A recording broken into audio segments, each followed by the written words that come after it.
ചോറും കറികളെല്ലാം നേരത്തെ വെച്ച് കഴിഞ്ഞാൽ ഒരു 12, 12:30 ആകുമ്പോൾ തന്നെ വിശക്കും കേട്ടോ.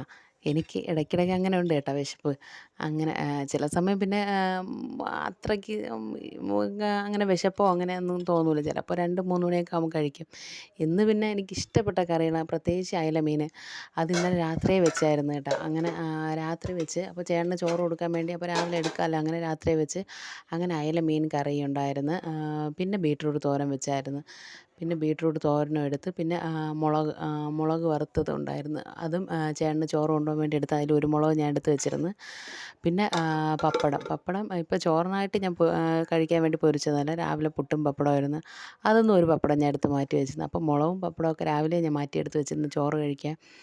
പപ്പടവും കൂടെ ചോറിൽ കഴിക്കുക എന്നും പറഞ്ഞ് എടുത്ത് വെച്ച് അങ്ങനെ ഇതാ മീനിന്ന് കുറച്ച് കഷ്ണവും പിന്നെ തോരനും പപ്പടവും ഇത് മുളകുമായിട്ട് കുഴച്ചാണ് ഇന്ന് ചോറ് കഴിക്കണം. പിന്നെ ഉച്ചയാകുമ്പോൾ പിന്നെ ഞാൻ മാത്രമല്ലേ ഉള്ളൂ, ആരുമില്ലല്ലോ. പിള്ളേർ സ്കൂളിൽ പോകും, ചേട്ടനും ജോലിക്ക് പോകും. പിന്നെ ആരെ നമ്മൾ കാത്തിരിക്കാൻ വേണ്ട. അങ്ങനെ ഒരു 12:30, 12:45, 1 മണിക്ക് മുമ്പ് തന്നെ ഞാൻ ചോറ് കഴിച്ചു. അപ്പോൾ ഇന്നത്തെ വീഡിയോ ഇത്രയേ ഉള്ളൂ.